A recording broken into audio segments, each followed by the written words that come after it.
Hi, I'm Paul Sexton, and this is my first hand of a stud high-low session on full tilt. I am low card with ace 4-6. It's a pretty strong hand in stud high-low, 3 cards lower than an 8, and the biggest thing being the concealed ace. The concealed ace is the biggest part of this hand. My hand just got much stronger. I'm 3 cards to a 6, or 4 cards to a 6. And this guy playing very low limit here. You can tell because they're playing with queens and jacks. I have so far and away the strongest hand at this point. I have straight possibilities. I can hit an ace and make aces. We bricked there, but that's okay. The guy still bets out. This guy is most likely drawing to an 8 low. Pretty straightforward for so far. The guy makes kings. We made aces, which were beat because the guy has kings and he has kings and 9s, kings and 7s and 9s. But you know, if I had made aces in 6th Street there, he would never have known it. That's why it's such a strong hand. Is if I had made aces on say 5th Street or 6th Street and he would have known it, he would just think I'm still playing a low. That's why there's a little bit more sneakiness in stud high low. You're concealing your hands. Misdirection is a big part of stud high low. Had I made, concealed aces there, then in the river I make 2 pair. The guy thinks I made, he might bet out even though he made kings and 9s. And I'm raising him. He thinks I just made a low. He can re-raise there easily, and you're going to scoop the whole pot instead of getting half the pot. It's stud high low it's a much more, there's much more sneakiness to it. There's much more misdirection. In stud high, everybody knows what you have. You're not even trying to conceal it. You just I have aces, try and catch me, and I'm going to bet it the whole way. Stud high low, there's a little bit more. Hey, my dad going ahead and chirping in here, telling me I suck.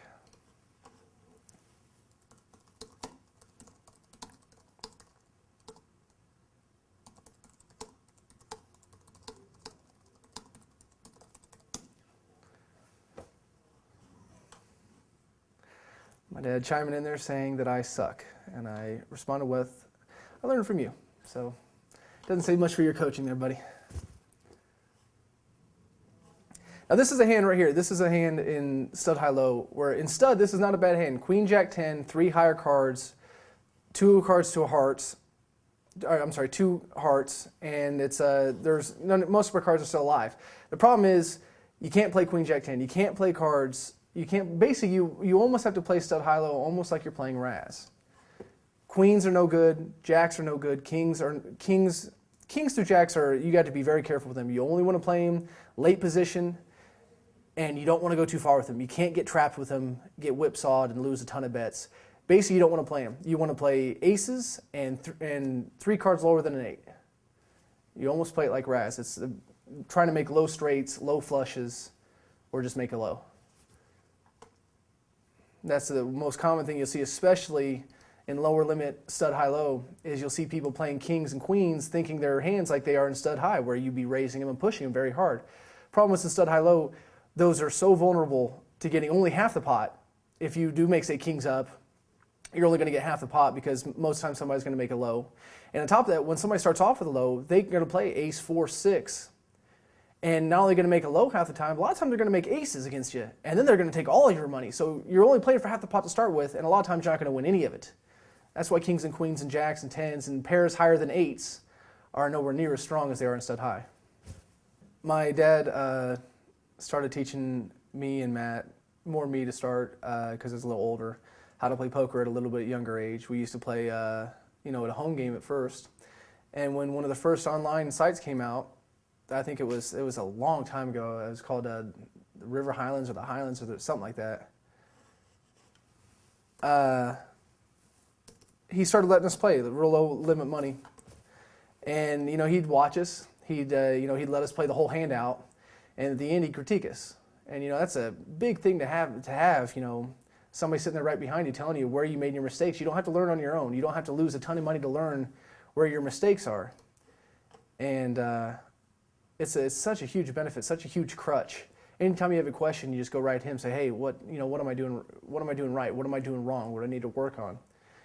And it's even a big help now, having somebody that you really know is going to listen to you and really is going to feel your pain on bad beats, or you can really bounce hands off of each other.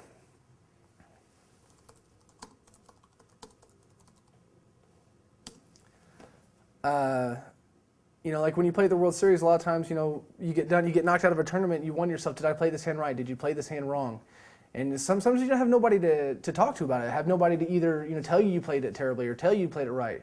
But with my dad and my brother, especially with my dad, because he's had so much more experience, you can go give out the hand, he'll give you his true opinion, and it's so much easier to learn and so much easier to set your mind at rest when you played it right, even though it didn't turn out right. You didn't win, but you played it right, so that's all you got to know. It's just unlucky. You were just unlucky that particular hand. Or if you played it right, or if you got lucky and won a ton of chips, but you played it wrong, you just got to know, I'm glad you won that hand, but don't do that again. It's a huge benefit. It's always been the thing that helped me and Matt play better at younger ages. It's a misconception that you play more hands in stud high low than you do in stud, which is not necessarily the case. I think in stud high low you actually play less hands. You play fewer hands because ace king queen jack, kings, queens, even to some extent like 3-9 queen of hearts is a playable hand in stud high, because you can take off a card, catch a heart, 4th street, and then you have a hand. Here's a perfect example of a hand you can play in stud high. Two split nines with a 7. No, there is a 9 out, but it's saying even if the 9 wasn't out, you would think it'd be a playable hand. And it's an awful. You can't play that hand in stud high low. You're playing for half the pot, and almost 9 times out of 10 you won't win anyway. So your hand selection actually goes down playing stud high low. You get to play, deuce 4-5 and ace 3-7. Those hands, you do get to play more of those hands, but you only get to play those hands. Pairs between 8s and deuces, and then aces. Pairs between aces and 8s, and 3 cards lower than an 8. And all the other, if you get 3 cards above an 8, you're I don't care what they are, unless they're three nines. If it's 9-9-9, well, there's a good starting hand, but.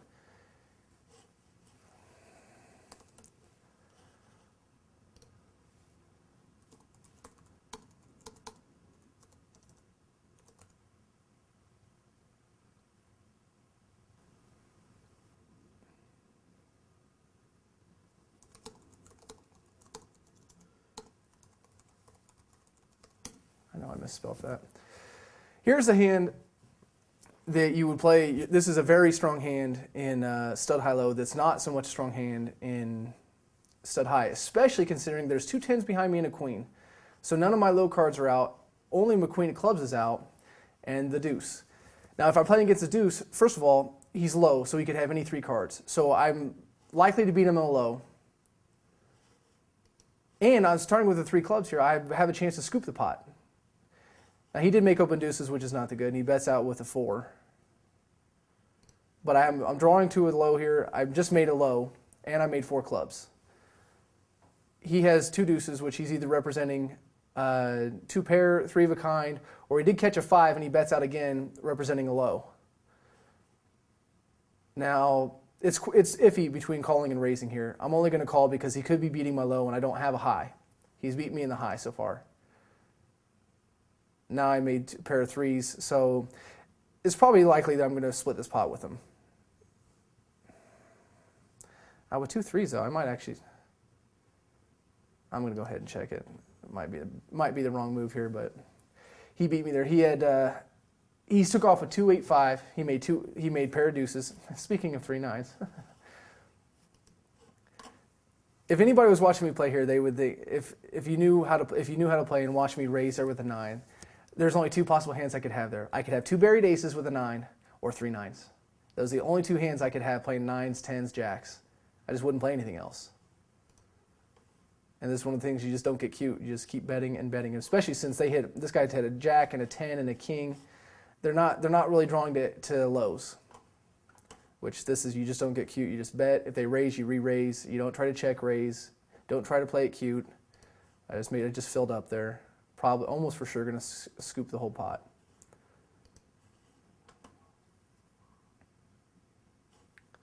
Thank you. Gave us an extra $6 there.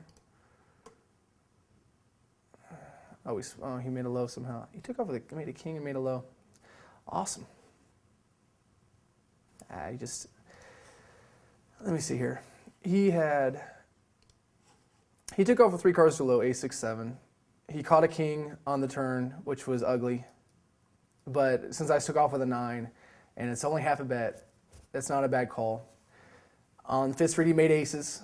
And since I have 9, 7, 5, he doesn't know I have 3 9s. Could very easily be winning there with 2 aces. If I was a worse player, I could very easily have 2 9s or use 2 aces.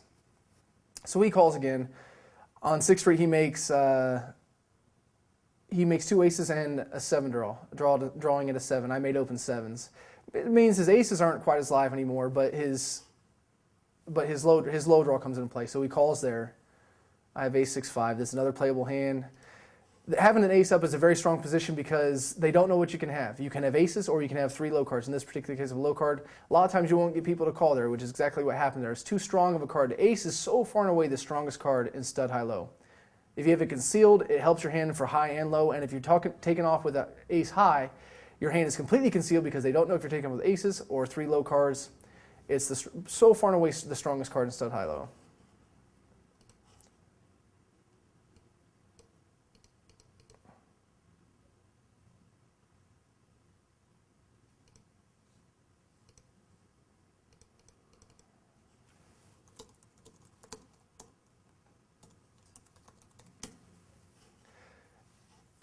See, this is where I'm going to use my trick and see what the up cards were. Because if there was a 6 out, I'm not going to play this hand. And looking at their cards, there was a deuce, a 3, 2 3s, a 7, a king, and a deuce. So even though I didn't catch it, I'm going to look back and see that they are live, and I'm going to go ahead and raise this actually.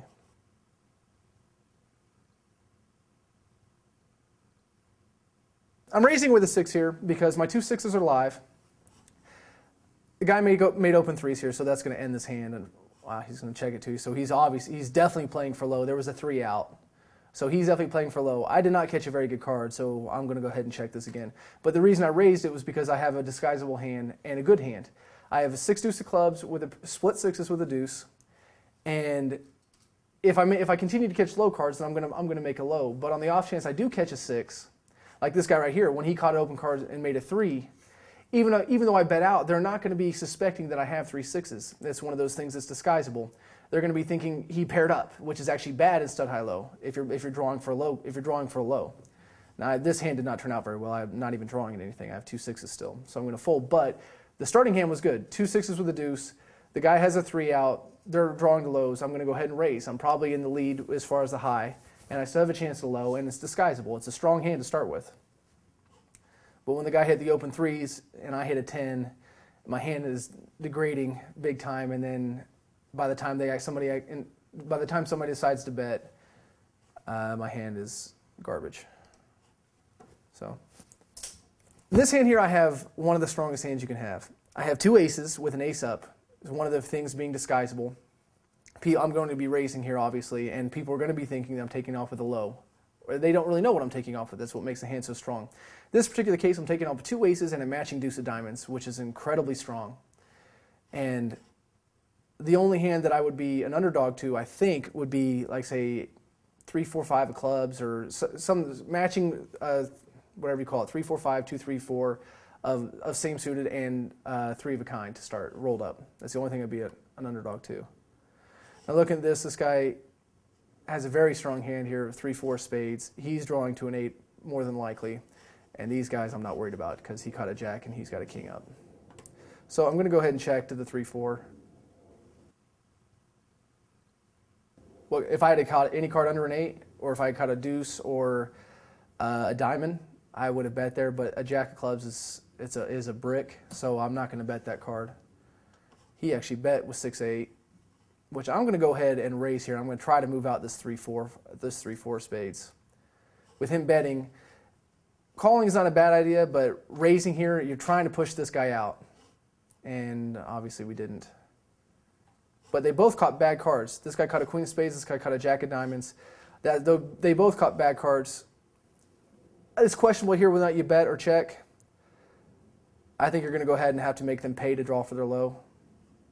I think it's iffy. That could very easily be a mistake, but I don't think there's a wrong answer. Now, this guy catches a 4. He almost for sure makes a low. This guy's back in the hand. He could have made a low. Our hand is severely, the value has gone down severely. The only good thing about it is there's 3 different guys. It doesn't look like any of them are looking for a high, which I could still very easily have the high hand here. If I'd have made 2 pair there, I'd been pretty confident I was going to get half the pot, but I'm not now. Somebody easily could have taken off the low and made 2 pair stumbling along. Looks like he made a low. I'm going to go ahead and call just because there's so much money in the pot.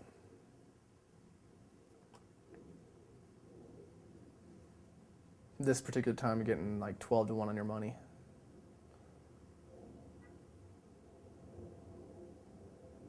Yeah, see, I did get half the pot. I did get half the pot there. I sort of stumbled into. These guys had lows, broken lows. They didn't actually make it. This guy made a low on the river, and they sent me half the pot. It was lucky to end up having. He took off with aces, which is a strong hand. Ending up with aces is not as strong, but it was enough to get the win. Sometimes you don't have to make aces full and still get half the pot. In 1-2 stud high-low, especially playing lower limits, you're going to see a lot more people playing hands. They don't know that playing king, queen, jack, and 2 9s is not the best way to play. They just think they play it like stud high. So you see a lot more people playing hands because the people who are playing the high hands are playing, and the people who are playing 2, 3, 4, and 7, 8, 9, the low hands, they're playing as well. So you see a lot more people in the hands, in every hand, in lower limits. So that's when you have to tighten up a little bit. Your hand, when there's so many people playing loose, you have to tighten up and play. You basically play lower. You play lower hands. Even playing like it just completely throws out kings and queens. And it throws out a lot of. You can't really play 8, 7, 4. You can't play even though you have 3 cards to an under an 8. You can't play as much because your low is almost going to be beaten. Now, I don't really like this one as much. I don't like this hand as much because there's an ace out, which that devalues my ace. But I still have 3 cards to a 6. There's a king jack. And the one good thing about having an ace out is it means it's less likely I'm going to pair up an ace. It's better for me to make a low. It's not better for me to make a high, but it is better to make a low. The king raises here. See, this is a complete amateur mistake. Unless he's got 3 kings or 2 buried aces, that's a complete amateur mistake.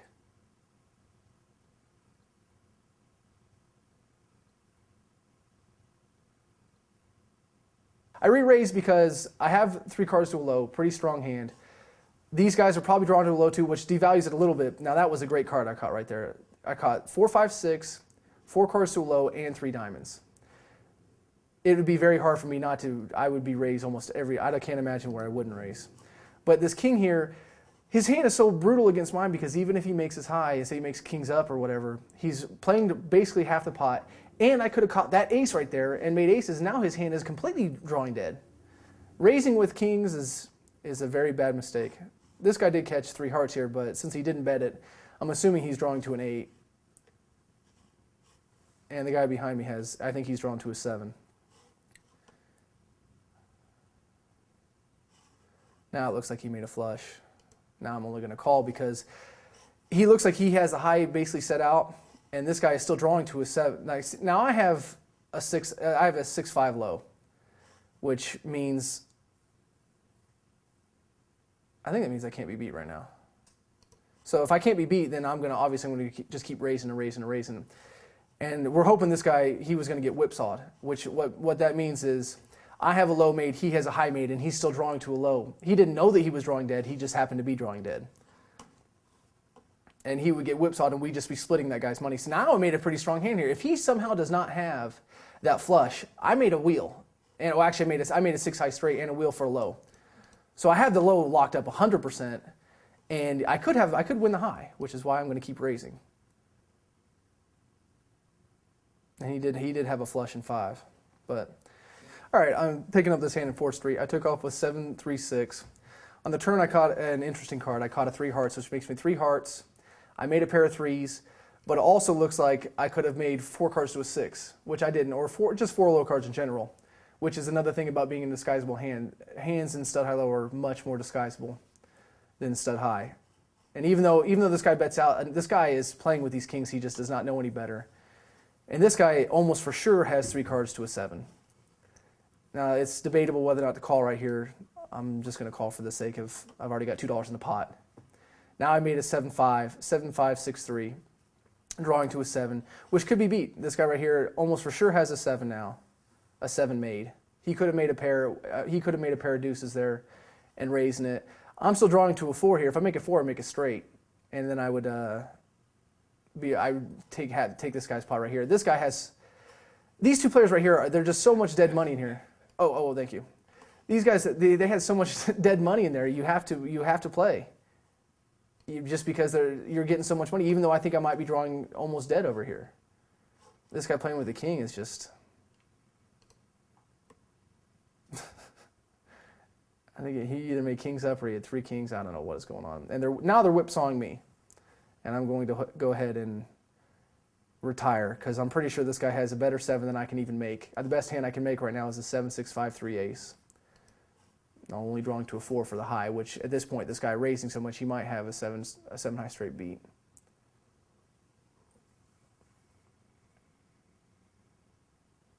He had rolled up kings. Okay, well, he had a legitimate hand this time.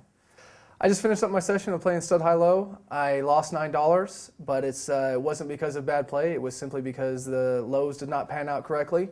Still playing against players who were playing their incorrect hands, and in the long run, it'll win out.